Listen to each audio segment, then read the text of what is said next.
Self doctor Dipesh मेघवानी। अभी देखते हैं, सबसे पहली बात तो जब भी हम ओबेसिटी की बात करते हैं या फिर मोटापे की बात करते हैं, कोई भी ऐसा टॉपिक आता है तो हम लोग हमेशा weight loss weight loss weight loss. देखिए कभी भी हम लोग एज पर आयुर्वेदा या एज पर मैं नेचुरल प्रैक्टिशनर या ऑर्गेनिक प्रैक्टिशनर जब भी बात करता हूँ, मैं हमेशा एक ही बात बोलता हूँ कि weight loss it's not the answer. आपको पतला होना रहता है। एक्चुअली क्या रहता है, जो हम अभी इमेज देख रहे हैं इसमें दो लोग हैं, काफी बल्की हैं। तो कई बार क्या होता है, एक वेट ज्यादा रहता है, आई एग्री, बट ना वो लोग फिट रहते हैं। तो वेट लॉस अगेन कभी भी हमको ना नहीं खेलना होता है। हम लोग को जैसे जो लोग मोटे हैं, जो लोग बल्की हैं, उनको हमको इंच लॉस करना होता है। वेट लॉस हम कब करते हैं, जब बोन्स कमजोर रहती है। कई बहुत सारे केसेस में क्या होता है, जब वेट अच्छा रहता है तो वो बोन्स और मसल्स का वेट आता है। आपकी बॉडी में जो वेट आता है वो फैट का नहीं आता है। लाइक अगर हम मसल रखे ना तो इतनी सी मसल आएगी और फैट इतना सारा आ जाएगा 1 किलो में। तो वो फर्क पड़ जाता है काफी। तो इसलिए कभी भी हम जब भी ओबेसिटी में या ये चीजें कर रहे हैं तो कभी भी वेट लॉस करके ये गेम मत खेलिएगा। क्यों मैं ये गेम खेलने की बात कर रहा हूँ, क्योंकि बहुत बार ये होता है कि अरे मेरा वजन 88 केजी था, अभी 85 है, बट मेरे को हल्का लग रहा है। पेशेंट बहुत बार ये बोलते हैं कि यार मेरा 3 ही किलो वजन कम हुआ है, लेकिन मैं अच्छा फील कर रहा हूँ या अच्छा फील कर रही हूँ, बट 3 ही किलो वजन कम हुआ है। मेरे शर्ट और पैंट ढीले हो गए, कपड़े ढीले हो गए, बट मेरा वजन कम नहीं हुआ। तो ये जो वेट लॉस का गेम है ना, वो काफी रिस्की आता है। ठीक है, हम धीरे धीरे आगे बढ़ेंगे इससे। अब पहले सबसे पहले देखते हैं कि ये मोटापा या वेट बढ़ता क्यों है। सबसे पहली बात है कि नो एक्टिविटी। अभी जैसे हम देखते हैं कि जैसे डे टू डे लाइफ में पहले क्या होता था, हम जैसे सेशंस ही होते थे, सेशंस होते थे, हमको एक जगह से दूसरी जगह जाना पड़ता था। अभी आप अपने घर पे आराम से बैठे हैं, मैं अपने ऑफिस में आराम से बैठा हूँ और हम बराबर बैठ करके ये सेशन कर रहे हैं।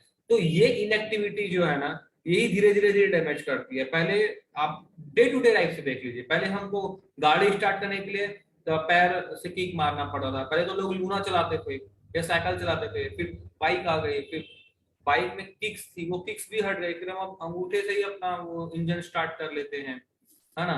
पहले क्या था, हम थोड़ी दूर वॉक करते थे, तो थोड़ी थोड़ी दूर के लिए भी हम ये स्टार्ट कर लेते हैं, बाइक स्टार्ट करते हैं। तो ये जो इनएक्टिविटी है ना, ये धीरे धीरे धीरे फैट को बढ़ाती है। क्यों होता है ऐसा, हम दिन भर क्या करते हैं, हम दिन भर इधर बात करते हैं या फिर कोई दिमाग वाला काम करते हैं जिसमें को दिमाग लगाना पड़ रहा है, या मोबाइल चलाते हैं और बैठे रहते हैं। तो इससे क्या होता है, हमारी भूख, जो डाइजेशन का प्रोसेस है वो 4 से 6 घंटे में हो जाता है। हम जब बार बार खाना खाते जाते हैं और एक्टिविटी नहीं रहता उसके अगेंस्ट में, लाइक आपने अगर 100 ग्राम चिकन खाया या आपने 100 ml या 200 ml दाल किया, तो उससे जो प्रोटीन आपको मिलने वाला है, उस प्रोटीन के जितना आप अगर काम करते हैं तो ओबेसिटी नहीं आता है। हम लोग क्या करते हैं कि हम 200 ml बाउल, एक बाउल दाल तो पीते हैं, या चिकन के पीसेस तो खाते हैं, या चावल तो खाते हैं, बट उसके अगेंस्ट जितना उसको डाइजेशन के लिए लगता है ना एनर्जी, उतना हम लोग वेस्ट नहीं करते, हम लोग उतना वर्कआउट नहीं करते हैं, उतना काम नहीं करते हैं।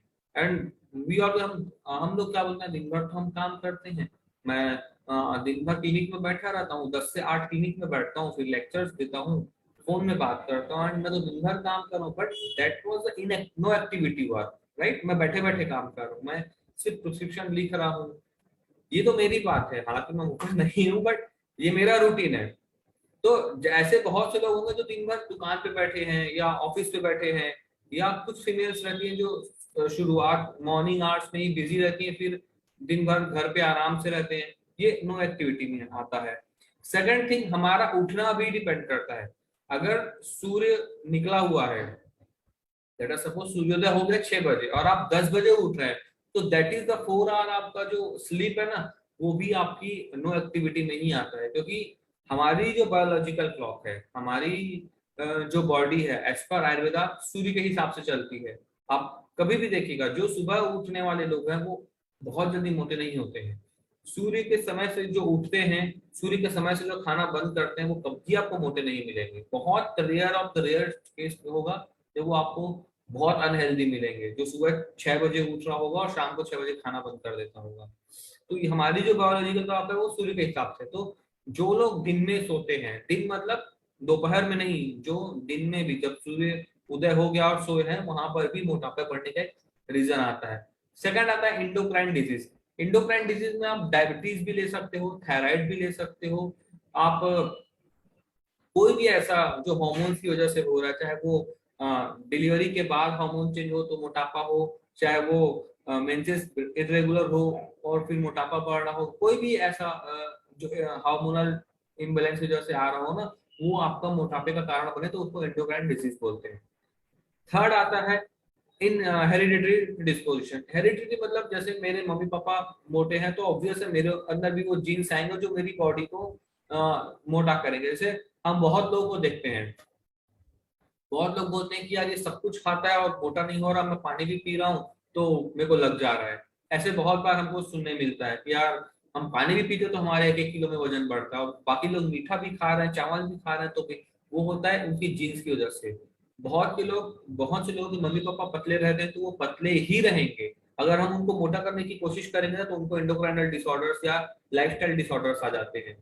ये मेरा एक्सपीरियंस बोलता है। 6 से 7 साल मुझे हो गए प्रैक्टिस करते, और 3 साल मैंने ट्रेनिंग की है, तो ऑलमोस्ट 10 साल में मैंने ये देखा है कि अगर जिसके मम्मी पापा पतले हैं और आप उसको ताकत की दवाइयां दे के या लीवर सिरप दे करके अगर आप मोटा करने जा रहे हैं, तो ही और she will lead to the diabetes और थायराइड।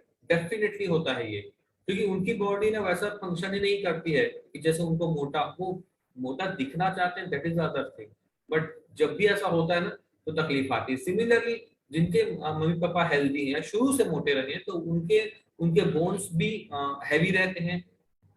उसके बाद में उनके बोन से साथ में जो मसल चिपकती हैं वो भी काफी हैवी रहती है। तो इसलिए क्या है, उनका उनका कमर का एरिया, उनका थाई का एरिया, उनके शोल्डर्स ये ब्रॉड रहते हैं, इस वजह से उनका मोटापा दिखता है।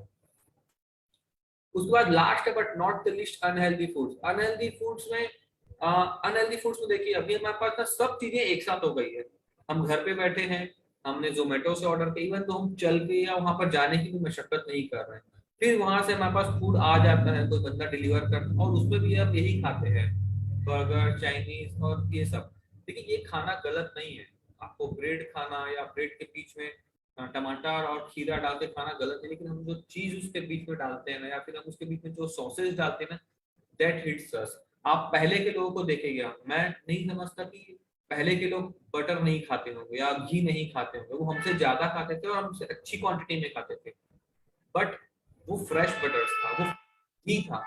अभी जो चीज है वो हमारे बॉडी के लिए सस्टेनेबल ही नहीं है। आप अभी अभी बहुत से जो एक्चुअली फूड ब्लॉगर्स हैं वो आपको आप देखेंगे जो लाइक चीज इतनी डालते हैं ना, आप कभी भी देखिएगा तो वो चीज प्रॉपर डाइजेस्ट नहीं होती है हमारी बॉडी, वो डायरेक्ट फैट बनाती है, फैट से कोलेस्ट्रॉल बनता है।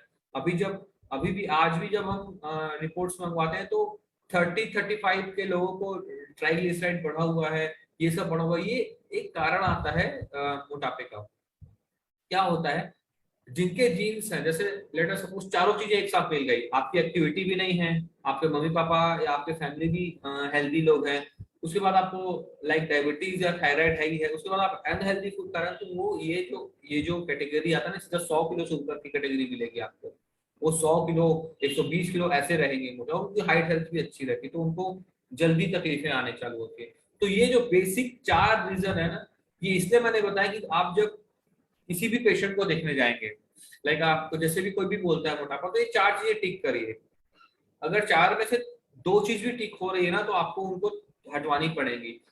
हेरिडिटरी अगर डिस्पोजिशन अगर टिक होता है तो वहां पर हमको प्रोटोकॉल्स चेंज करने पड़ते। बाकी अगर वो 3 चीजें टिक हो रही है ना, तीनों को तुरंत हटवा दीजिए। वो अपने पेशेंट को तुरंत बोलिए कि ये हटाइए, जो इनहेरिडिटी है या हेरिडिटी में आ रहा है, डिस्पोजिशन है हेरिडिटी का, उसको हम समझेंगे क्या करना है। बट बाकी अगर नो एक्टिविटी है, एंडोक्राइनल डिसऑर्डर है या अनहेल्दी फूड है, उसको आपको तुरंत रोकना है।